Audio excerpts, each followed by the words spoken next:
Komunikasi adalah proses pertukaran informasi, gagasan, perasaan, atau pesan antara individu atau kelompok. Tujuan komunikasi adalah untuk memahami dan dipahami oleh pihak yang terlibat dalam proses tersebut. Komunikasi dapat dilakukan melalui berbagai cara, termasuk lisan, tertulis, visual, atau bahkan nonverbal seperti ekspresi wajah dan gerakan tubuh. Dalam tengah semester pertama, Dasar Ilmu Komunikasi telah mempelajari 7 bab, yaitu sebagai berikut.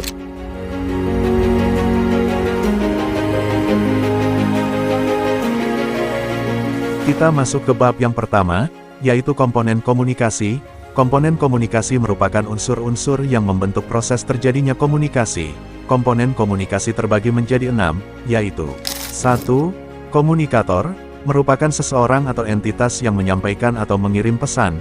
Contoh, narasumber yang sedang menjelaskan materi, atau ibu guru yang menerangkan pelajaran. 2. Komunikan merupakan seseorang atau entitas yang menerima pesan, yang dikirim atau disampaikan oleh komunikator. Contoh, murid yang sedang memperhatikan guru yang sedang menjelaskan. 3. Pesan, merupakan bentuk komunikasi tertulis atau lisan yang digunakan untuk menyampaikan informasi, instruksi atau komunikasi, antara individu atau kelompok. 4. Saluran, merupakan media atau alat yang digunakan saat proses komunikasi berlangsung. Contoh, media sosial, media massa, surat kabar ataupun menggunakan lisan. 5. Feedback, merupakan hubungan timbal balik antara komunikator dengan komunikan. 6. Noise, merupakan gangguan atau hambatan yang terjadi pada saat proses komunikasi berlangsung. Contoh, suara bising, sinyal yang hilang dan lain-lain. Sukija. Pak. Selanjutnya bagaimana proses komunikasi berlangsung? Yang pertama, komunikator menyampaikan pesan melalui media, atau disebut proses encoding, dan selanjutnya media mengirim pesan ke komunikan, yang disebut decoding. Setelah sampai ke komunikan, baru terjadi respon dan terjadilah proses feedback atau hubungan timbal balik antara komunikator ke komunikan, sehingga proses tersebut disebut dengan komunikasi to symmetry cell. Bila proses komunikasi hanya sampai tahap respon maka disebut komunikasi symmetry cell. Dalam komunikasi juga ada yang namanya noise atau gangguan yang dapat menghambat proses komunikasi tersebut. Kita masuk ke bab yang kedua, yaitu fungsi komunikasi. Fungsi komunikasi terbagi menjadi 4, yaitu fungsi komunikasi sosial, fungsi komunikasi ekspresif, fungsi komunikasi ritual dan fungsi komunikasi instrumental, yang akan dijelaskan di slide berikut.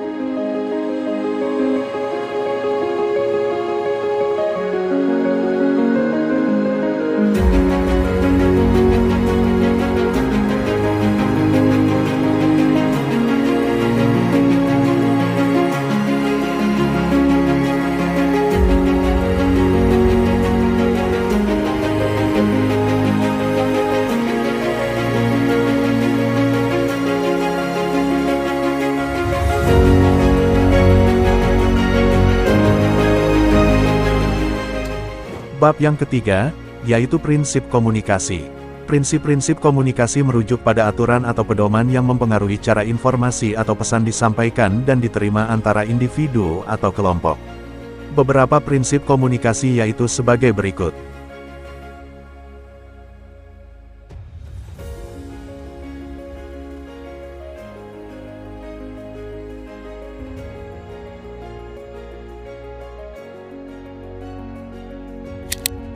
Selanjutnya yaitu hambatan komunikasi.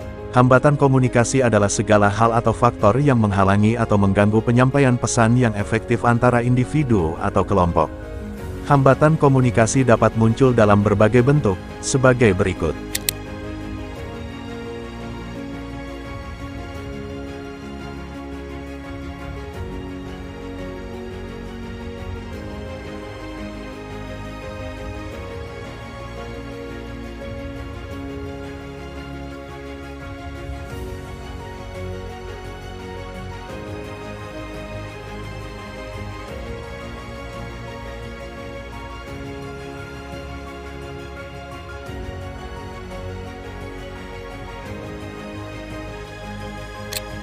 Faktor efektivitas komunikasi merujuk pada unsur-unsur atau kondisi yang memengaruhi kemampuan pesan untuk disampaikan dengan baik dan dipahami oleh penerima.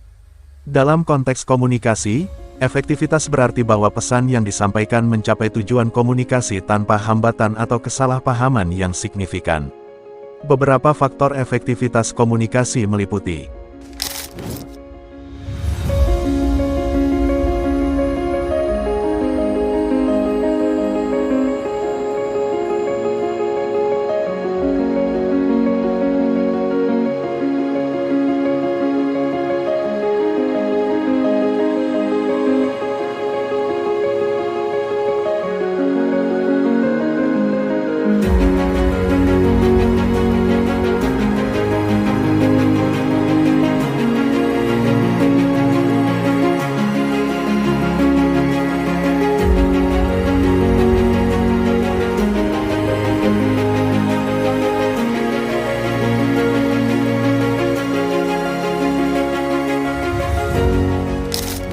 persepsi dalam komunikasi merujuk pada cara individu menginterpretasikan dan memahami pesan yang diterima dari pihak lain. Ini mencakup bagaimana seseorang melihat, mendengar, dan mengartikan informasi yang diterima melalui komunikasi verbal dan nonverbal. Persepsi sosial dalam komunikasi merujuk pada cara individu menginterpretasikan pesan komunikasi yang berkaitan dengan aspek sosial, seperti perilaku, karakteristik personal, atau hubungan antara orang. Ini melibatkan cara seseorang melihat, memahami, dan merespons pesan komunikasi yang mengandung unsur-unsur sosial. Persepsi dapat dipengaruhi oleh berbagai faktor, seperti latar belakang, pengalaman, keyakinan, dan emosi seseorang, yang dapat memengaruhi cara pesan dipahami dan diterjemahkan. Kesalahpahaman dalam persepsi dapat menjadi tantangan dalam komunikasi yang efektif. Kegagalan persepsi dalam komunikasi adalah situasi di mana pesan yang disampaikan oleh pihak satu tidak diterima atau dimengerti dengan benar oleh pihak lain. Ini bisa terjadi karena berbagai alasan, dan dampaknya dapat merugikan dalam situasi komunikasi. Selanjutnya kita masuk ke bab 6 yaitu komunikasi verbal. Komunikasi verbal adalah proses penyampaian pesan menggunakan kata-kata, ucapan, atau bahasa yang bersifat lisan. Ini melibatkan penggunaan kata-kata untuk berkomunikasi, seperti percakapan, pidato, atau pembicaraan dalam bentuk tertulis, seperti surat atau pesan teks. Komunikasi verbal dapat terjadi dalam berbagai bahasa dan bentuk, dan sering digunakan dalam interaksi sehari-hari untuk menyampaikan informasi, pendapat, atau emosi. Fungsi bahasa dalam kehidupan manusia adalah untuk komunikasi, ekspresi emosi, penyimpanan pengetahuan, koordinasi sosial, pemecahan masalah, identitas budaya, hiburan seni, negosiasi, dan pembentukan hubungan pribadi. Bahasa dan makna. Bahasa adalah sistem komunikasi yang menggunakan simbol, kata-kata, atau lambang untuk menyampaikan makna. Makna dalam bahasa merujuk pada pemahaman atau interpretasi yang diberikan kepada kata-kata atau lambang tersebut oleh pembicara atau pendengar. Makna dalam bahasa bisa sangat bervariasi dan kompleks, tergantung pada konteks, budaya, dan penggunaan kata-kata tersebut. Bahasa memungkinkan manusia untuk berkomunikasi dan berbagi makna, sehingga memainkan peran kunci dalam interaksi sosial dan pemahaman dunia sekitarnya. Komunikasi high context dan low context. Komunikasi high context adalah ketika pesan bergantung pada konteks, budaya, dan hubungan antar individu, seringkali tidak disampaikan secara eksplisit. Komunikasi low context adalah ketika pesan disampaikan secara langsung dan eksplisit, dengan sedikit ketergantungan pada konteks atau budaya tersebut. Bahasa memungkinkan manusia untuk berkomunikasi dan berbagi makna, sehingga memainkan peran kunci dalam interaksi. Kita masuk ke bab yang terakhir yaitu komunikasi nonverbal. Komunikasi nonverbal merujuk pada pertukaran pesan tanpa menggunakan kata-kata.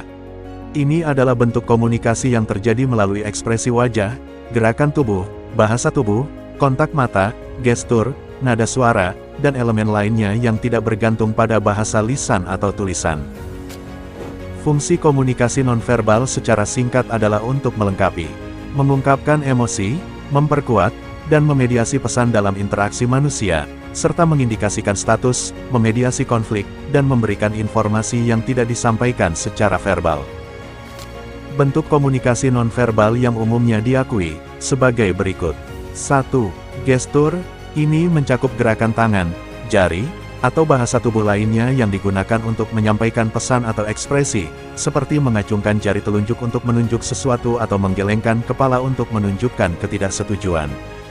2. Penampilan. Penampilan fisik seseorang, termasuk pakaian, gaya rambut, dan aksesori, dapat memberikan informasi tentang identitas, status sosial, atau kepribadian individu.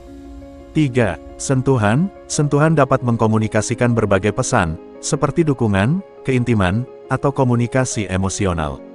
Misalnya, pelukan atau sentuhan lembut bisa mengungkapkan kasih sayang. 4. Artefak. Artefak adalah objek fisik atau barang yang digunakan dalam komunikasi, seperti hiasan meja, poster, atau alat komunikasi visual seperti PowerPoint.